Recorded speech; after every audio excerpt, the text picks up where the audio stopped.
कैसे आप सभी लोग। मैं उम्मीद करता हूँ कि आप सभी लोग बहुत ही अच्छे होंगे बेटा। जैसे कि आज आपको थंबनेल दिख गया था, हम लोग आज डिफरेंस देखने वाले जीन और एलील में क्या है, दोनों में बदलाव, दोनों में डिफरेंस क्या है। और बेटा एक बात ध्यान रखिएगा, ये कुछ बच्चों का कमेंट था कि सर आप थोड़ा डिफरेंस बताओ, जीन में और एलील में दोनों में डिफरेंस क्या क्या होते हैं।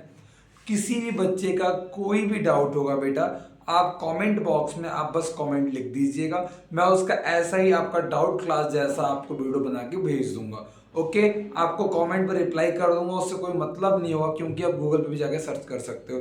तो आइए हम समझते हैं। कुछ एक बच्चे ने कमेंट किया था, सच बताओ जीन और एलील में डिफरेंस क्या होते हैं। बेटा जीन और एलील में डिफरेंस ये होते हैं, जीन वो होता है मान लीजिए डीएनए का एक सेगमेंट है, ठीक है, इस सेगमेंट को क्या कहते हैं बेटा, इसको हम लोग कहते हैं जीन कहते हैं। बात समझ में आ रहा है। जैसे कि मान लीजिए सेगमेंट है बेटा, क्या है ये, एक आई कलर को शो कर रहा है। आई कलर क्या है बेटा, आई कलर एक कैरेक्टर है। क्या बेटा, आई कलर क्या है, एक कैरेक्टर है। और ये जो डीएनए के ऊपर जो ये सेगमेंट दिख रहा है, ये सेगमेंट क्या है, ये डीएनए के ऊपर जो सेगमेंट दिख रहा है क्या है बेटा, वो जीन है। कोई दिक्कत वाली बात नहीं है। ये जो आई कलर दिखा रहा है, आई कलर क्या है बेटा, एक कैरेक्टर है। बात समझ में आ रही है। Very good. एलील क्या होता है, किसी क्रोमोसोम के ऊपर किसी लोकस पे कोई कलर, जैसे ब्लू कलर है, ब्लैक कलर है, ब्राउन कलर है, इसे क्या कहते हैं बेटा, इसे कहते हैं हम लोग एलील कहते हैं। बात समझ में आ रही है। अच्छा एक बच्चा कह रहा है, अभी मैं सुन रहा हूँ, एक बच्चा कह रहा है कि सर ये क्रोमोसोम क्या होते हैं। ये कहा ये किसने कहा गया, आलो देख लेते बेटा क्या होता है chromosome, what is the DNA. और वो भी देख लो, जीन समझ में आ गया, एलील समझ में आ गया। अभी बच्चे ने कमेंट कर दिया तो क्या करूं बेटा, अब सर कमेंट आपने कैसे देख लिया है, मुझे सब दिख रहा है। आ जाओ बेटा, क्या है डीएनए, क्या होता है क्रोमेटिन, क्या होता है क्रोमोसोम, क्या होता है, तीनों को डिफाइन कर देता हूं मैं, ठीक है। आइए, जैसे थ्रेड लाइक स्ट्रक्चर क्या होता है बेटा, धागे की तरह जो स्ट्रक्चर होता है। थोड़ा मैं इंक चेंज कर लूं, मार्कर चेंज कर लूं क्या बेटा, एक सेकेंड आप रहिएगा लाइन पे।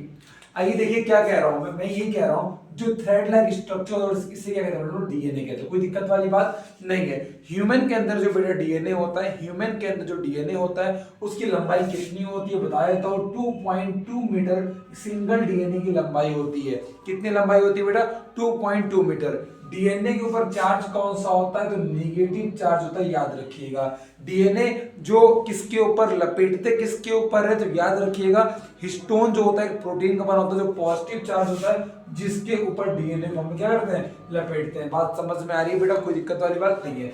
तो एक बात याद रखिएगा, हम लोग डीएनए के बीच में जो ये स्पेस आपको दिख रहा है, ये जो स्पेस दिख रहा है, अगर इसको कम करते हैं, अगर इसको कम करते हैं यानी कंडेंस फॉर्म में करते हैं, कंडेंस फॉर्म यानी कि डीएनए को और पास पास पास पास ले गया। अगर डीएनए को अगर पास पास आएगा यानी कि कंडेंस फॉर्म में हो रहा है, अगर कंडेंस फॉर्म में होगा तो आपको थोड़ा डार्क दिख रहा होगा, और इसको कंडेंस करो, अगर और कंडेंस फॉर्म में अगर इसको लेके आओगे तो आपको इस तरह का क्रोमोसोम देखने को मिल जाएगा। याद रखना क्रोमोसोम कब देखने को मिलता है, केवल केवल और केवल सेल के डिवीजन होते वक्त क्रोमोसोम दिखता है। ये क्या आपका, ये है डीएनए, इसे कहते हैं डीएनए कहते हैं, इसे कहते हैं क्रोमेटिन कहते हैं, इसे कहते हैं क्रोमोसोम कहते हैं। बेटा क्रोमोसोम कब दिखता है, क्रोमोसोम तब दिखता है जब सेल डिवीजन होता है तब। बात समझ में आ रही है। डीएनए का लेंथ कितना होता है, 2.2 मीटर होता है। डीएनए के ऊपर चार्ज कौन सा होता है, नेगेटिव होता है। और डीएनए किसके ऊपर लपेटाता है, मतलब लपेटते किसके ऊपर है, हिस्टोन होता है, जो कौन सा चार्ज होता है, पॉजिटिव चार्ज होता है। वेरी गुड, समझ में आ रही है। पढ़ाई करते रहो, ऑल द वेरी बेस्ट।